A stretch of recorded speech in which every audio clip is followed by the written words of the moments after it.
What is up, guys? Welcome back to the channel. If you guys are new here, my name is Kyle and I do all things motorcycle related. So if that sounds interesting to you, go ahead and click that subscribe button and that bell icon so that way you guys get notified when I post new videos like this.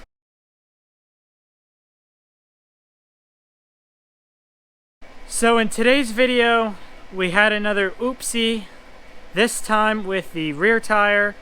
I did a charity ride last weekend, well, at the time of me recording this video, and after the charity ride, going for a extended little ride, and my TPMS light came on, and just like that, the rear tire pressure started dropping. So we stopped, we looked, couldn't really find anything, so we had to top it back off just so I could make it home safely.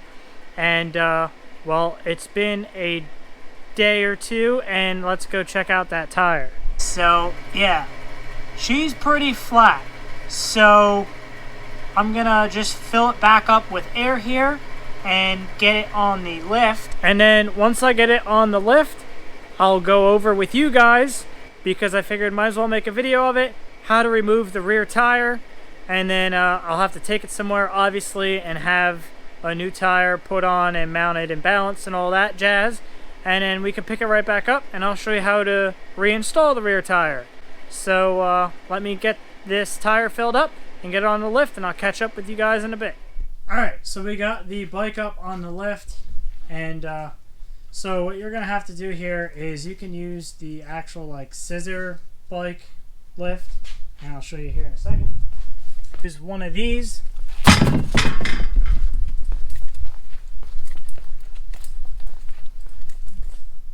Or if you have a full-size lift like this, and then you're just going to need a little scissor jack, so you can lift the bike up to get that rear plate out.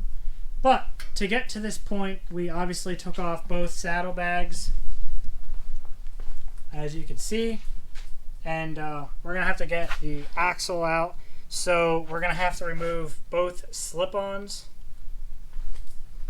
So this is something, if you have a shorty pipe or a different Harley, obviously that doesn't have like the touring exhaust, you're going to luck out, because that's one less step you have to do. So we're going to have to lose both slip-ons, and then we're going to have to take the brake caliper off, which are going to be these two bolts right here.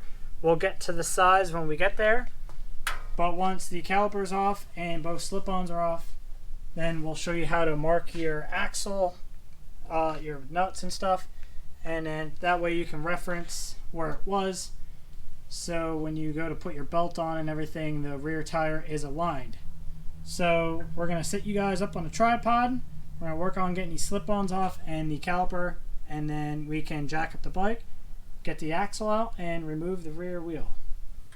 So for my particular setup, it's going to be a 1/2 inch back here with a spacer, and then it is a 15 millimeter for the clamp to the header. Alright, so we got one slip-on off. Coming right around to the other side, we can just wiggle this one off. It takes a little bit of forcing and wiggling. That's why we didn't record the first one. A little more. So the next step of the process is to mark our axle. So as you can see, this one's on the camber bolt, or whatever you want to call it. It's already marked top and bottom. Alright, so this rear brake caliper, it's going to be those two bolts like I said, and it's going to be a 5/16 Allen. And as always, we try to use towels everywhere and anywhere where something can get damaged. And then we have a little Crown Royale bag to set the caliper in, so that way we can place it out of the way, so the caliper doesn't do destruction to the exhaust or anything else. Let's go ahead, crack them both free. And as always, you want to organize your hardware so you know what goes where. And as you can see, the Crown Royale bag kind of just helps keep it out of the way and from scratching the saddlebag guard. Alright, so there's the little safety, what is that, E-clip? E-clip, C-clip, whatever. Just use a flat tip. Pop that off and put it in your hardware tray. So we went ahead and we're using a 1 7/16" socket. So actually, pro tip here, I just caught myself. So we're at the point now, we're going to have to jack this up to get the axle out. So when you go to back the nut off, leave it overhang just a little bit, because you're most likely going to have to use a mallet to just break this free. So that way you're not hitting on the threads and you're hitting on the back side of the nut. So with that being said, we can go jack the bike up. Alright, so we jacked up the rear end. We were able to get our plate out on this lift. Obviously, if you have a regular scissor lift like I showed you earlier, you don't have to worry about that. So you're going to have to get a wrench or adjustable pliers and just turn this bolt on the left side of the bike just to get that camber out of the way so we can get the axle out. You turn that side and it moves this side. So as long as you use a adjustable wrench or whatever on the left side, you should be good for the right side. So now with that there, now we should be able to hit the axle out. And then we can take this nut off and that spacer. So we just went ahead there and just lowered the tire just a little bit, just so it has some pressure on that back plate so it doesn't drop all the way out. And just with a little bit more tapping, we can, so just like that, there is your axle. And as you can see, it is very dirty from a bunch of anti-seize. So just set it down on a paper towel. Now at this point, we can get the belt off and remove the rear tire. And you'll most likely have to go up with the bike a little bit again, and we're good. Alright, you good right there? Yep. Yeah, there you go. So once you get the belt off, if you have a regular scissor lift, it should be a little easier. But with this, with the plate, it's easier to kind of do it with two people. So to get this off, we had to pull the pulley off here, or the sprocket. It's just a little rubber thing. Put this out of the way.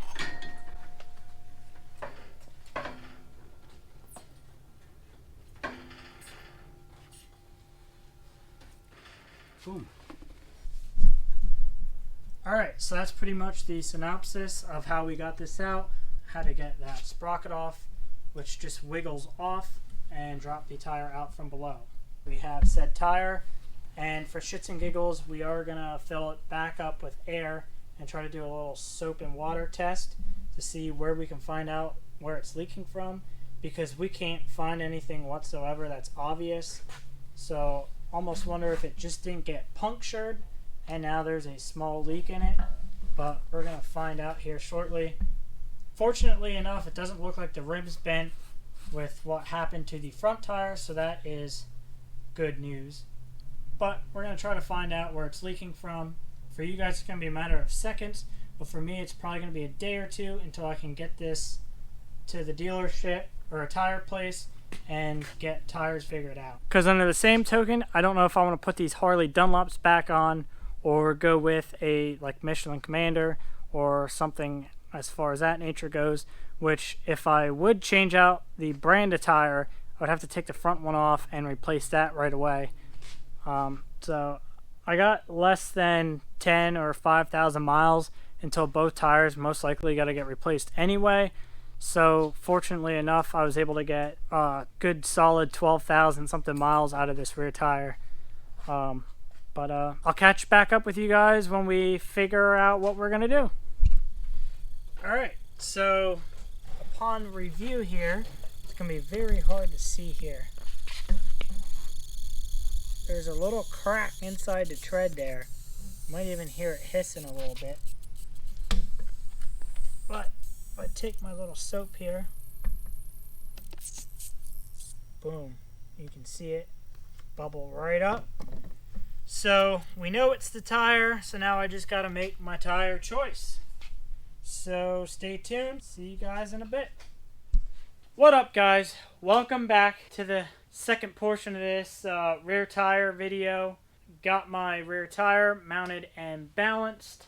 As you can see here, whenever you get a tire mounted and balanced, you always want to make sure the directional arrow of the tire is matched up, pointing forward to where your rotor and where your sprocket is, because you always want your treads aligned front and rear for safety and balance reasons. Without further ado, we're going to get this thrown back in and get rolling. Alright, so one technique I'm going to try this time, kind of tilt it and stick it in.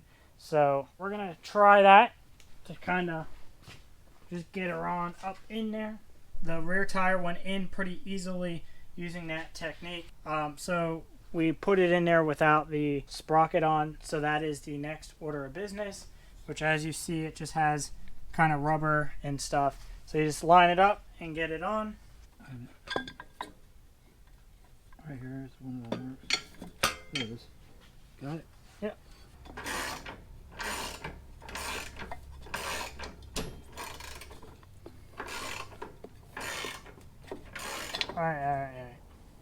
Alright, so once we got the sprocket on, as you saw, we lowered the bike down a little bit, just so we can get the belt aligned. Kind of just pops right on there. And then at this point, we can work on getting the rear axle placed in, which this one we will probably clean off and never sees because it is a little dirty. Apply our spacers and then the ABS wheel sensor on the other side. So as you can see, the rear axle is pretty dirty. We're just gonna kind of try to clean this off here pretty good, so we can apply some new never sees. So just apply some never sees on. Just kind of get it all around there a little bit. Should be good. You don't want to go overboard because it will ooze out of everywhere. And by everywhere, I mean everywhere. So at this point, we're going to have to lower the bike down some more. That way we get lined up. A little bit more maybe. That should be good. So I'm just going off the spacer orientation. As you can tell, that's the worn out parts. That will be the inside. So as you see, I got my spacer on the inside. You're probably not going to be able to really see it, but it is in there, I promise.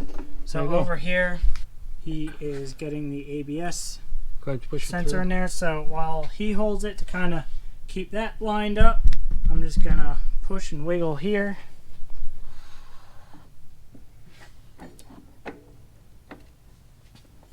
So once you got the axle pushed in there, come around. Insert that spacer, and it can only go on one way.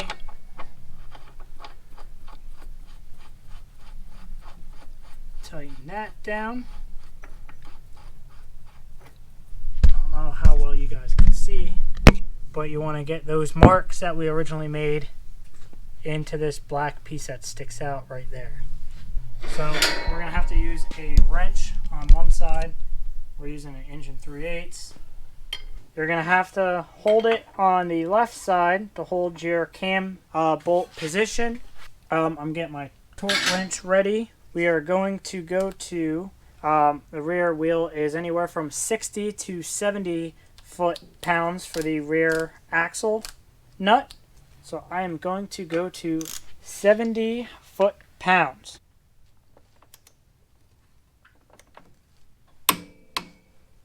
So there we go, 70 foot-pounds. Take it off, place it back on. 70 foot-pounds. Also, once you do that, it is also good to just kind of come back over, check your belt, and I don't have a belt tensioner tool, but kind of just apply some upward pressure on it just to make sure it is taut and not loose. So at this point, once your rear axle is tightened back up, we can put our caliper back on. Excuse my head for being in the way. I just had to get in to line it up. So just like the front caliper bolts, I'm just going to snug them a little bit and then get the torque wrench on. And now with the torque wrench on, we are going to be tightening these to the same torque spec as the front, which, if you're unfamiliar, is 28 to 38 foot-pounds, which I settle for 34. Go, take it off, put it back on, double check, move to the other bolt, tight, off, on, tight. So real quick, the only other thing that I failed to mention is you just have to reinstall the E or C clip onto the end there, as you can see. And that kind of just, you have to finagle it on there a little bit, but it just pops on.